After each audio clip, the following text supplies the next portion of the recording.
Guys, എനിക്കൊരാഗ്രഹം. ഞാൻ അമ്മയുടെ കുറേ ദിവസമായിട്ട് പറയുന്നതാണ് എൻ്റെ ഹെയർ ഒന്ന് വാഷ് ചെയ്താന്ന്. അങ്ങനെ ഞാൻ അമ്മയടുത്ത് കഷ്ടി മുഷ്ടി ഞാൻ തന്നെ വാഷ് ചെയ്തപ്പോൾ അമ്മ പറഞ്ഞു ഞാൻ ചെയ്ത് തരാടിയെന്ന് പറഞ്ഞു കേട്ടോ. അതിന് ശേഷം ആയപ്പോഴത്തേക്കും അമ്മയ്ക്ക് കറക്റ്റ് ഞാൻ വെയിറ്റിങ് ചെയ്യേണ്ടി വന്നു. എന്താണെന്ന് പറഞ്ഞാൽ എൻ്റെ മുടി ഒന്നാമത് ഭയങ്കര ഹാർഡായിട്ടുള്ളൊരു ഹെയറാണ് കേട്ടോ. അതുകൊണ്ട് തന്നെ അപ്പം അമ്മയ്ക്ക് കറക്റ്റ് ഒരു ത്രെഡിങ് പിന്നെ ആ ചേച്ചി എന്നൊരു ടൈലറിങ്ങും വന്നു കേട്ടോ. അങ്ങനെ ഞാൻ കുറേ നേരം വെയിറ്റ് ചെയ്തു. ഞാൻ പറഞ്ഞു അതിന് ശേഷം ഇതങ്ങനെ ഈ ബോട്ടിൽ വെള്ളമൊന്നും വരില്ല കേട്ടോ എന്ന് വിചാരിച്ച് അടിച്ച് പെട്ടെന്ന് അങ്ങനെ അടിച്ച് കയറി വന്നു. ലാസ്റ്റ് ഫൈനൽ ഞാൻ തൂക്കുന്നു. പിന്നെ ഞാനങ്ങനെ കുറേ നേരം അങ്ങനെ അതിൽ കുത്തി ഇരിക്കുന്നു. അതൊക്കെ ഒരു ഹോബിയാണല്ലോ. അമ്മയുടെ അടുത്ത് പറയേണ്ട അമ്മേനെ കൊല്ലും.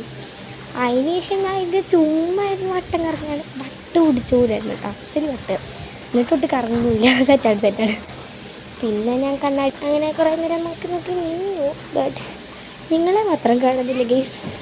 എന്ത് പരിപാടിയാണ് അല്ലേ? അങ്ങനെ ഞാൻ നിങ്ങളെ കണ്ടതിൻ്റെ സന്തോഷം ആയിരുന്നു. അതിന് ശേഷം അമ്മ വിളിച്ചപ്പോൾ ഞാൻ അങ്ങോട്ട് പോയി. അയ്യോ, അപ്പോഴാണ് കേട്ടോ ഒരു കാര്യം എടുക്കുന്നത്. നിങ്ങളിവിടെ ഉണ്ടല്ലോ അല്ലേ ഒരു പോയിട്ടോ. അപ്പോഴത്തേക്ക് എൻ്റെ ചേച്ചിമാർക്കൊരു വീട്ടിലിരിക്കുന്നു. പിന്നെ ഞാൻ തന്നെ ഇരുന്ന് ഹീറ്റ് ചെയ്തു. പിന്നെ അതിന് ശേഷം അമ്മ വന്നിട്ട് സെറ്റപ്പ് ചെയ്തു കേട്ടോ. എനിക്ക് ഭയങ്കരമായിട്ട് ഇഷ്ടപ്പെട്ടു. ഒന്ന് കട്ടും കൂടെ ചെയ്തു കിട്ടും. ഞാൻ ബോറായിരിക്കും കേട്ടോ. ഞാൻ കട്ട് ചെയ്യുകയാണെങ്കിൽ ബോറായിരിക്കും. എനിക്ക് ഭയങ്കരമായിട്ട് ഇഷ്ടപ്പെട്ടു. ഞാൻ കോംബ് ചെയ്തിട്ടില്ല കേട്ടോ. ഇപ്പം ഞാൻ നമ്മുടെ കേളർ വെച്ചിട്ടാണ് നമ്മൾ ചെയ്തിട്ടുള്ളത്. അതിൻ്റെ ഇടയിൽ എൻ്റെ കൈ തോന്നുന്നല്ല അതെ. അപ്പോൾ പിന്നെ ഞാൻ കുറേ നേരം ഇങ്ങനെ എൻ്റെ മുഖം തന്നെ ആസ്വദിച്ച് ഞാൻ നോക്കി. അതിനുശേഷം എനിക്കൊരാഗ്രഹം ഒന്ന് നല്ല രീതിയിൽ ചിരി നോക്കാമെന്ന്. അപ്പോൾ ഞാൻ നേരത്തെ കേളിങ്ങിൻ്റെ ചീപ്പ് വെച്ചായിരുന്നു കേളി ചെയ്തത്. ഞാൻ കോംബ് ചെയ്തത്. അതിനുശേഷം നമ്മൾ സ്ട്രൈറ്റിങ്ങിൻ്റെ കോംബ് ചെയ്തു കേട്ടോ. അപ്പോഴാണ് എനിക്ക് ഏകദേശം ശരിയായ പോലെ തോന്നുന്നു. അത്യാവശ്യം ചെടി ഉണ്ടെന്ന് ഞാൻ വിചാരിച്ചു. പക്ഷെ ഒരു ചെടി ഉള്ളായിരുന്നു കേട്ടോ. ദിസ് ഈസ് മൈ ലക്കി അങ്ങനെയൊക്കെ പറയുന്നു.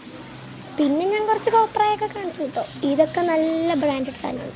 ഇതിൽ കുറച്ച് നേരം കാറ്റുണ്ട്. ഇതിൽ തന്നെ കാറ്റ് കിട്ടും. എനിക്കെന്താണെന്നറിയില്ല. പുറത്തു വന്നിട്ട് അകത്തിരുന്നിട്ടൊക്കെ കുത്തിയിരുന്ന് നോക്കി.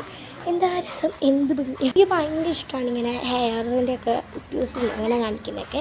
എനിക്ക് എല്ലാവർക്കും തട്ടുമ്പോൾ എൻ്റെ ഹെയർ സ്റ്റൈൽ എങ്ങനെ ഉണ്ടാകും, എനിക്ക് ഇഷ്ടപ്പെട്ടോ ഇല്ലയോ എന്ന് കമൻറ്റ് ചെയ്യണം കേട്ടോ. എല്ലാവരും കമൻറ്റ് ചെയ്യണം പ്ലീസ്. അതിനുശേഷം ഞാൻ നിങ്ങൾക്കൊരുന്നായിരുന്നു ഉദ്ദേശിച്ചത്. പിന്നെ ഞാൻ കുറച്ച് പോസൊക്കെ ഇട്ടു കേട്ടോ. എന്ത് ചെയ്യാനാ എൻ്റെ കാര്യം. ഇനിയിപ്പോൾ ഞാൻ കട്ട് ചെയ്യാൻ പോവാണ് കേട്ടോ. എങ്കിൽ എല്ലാവർക്കും കമൻറ്റ് ചെയ്യാൻ മറക്കല്ലേ.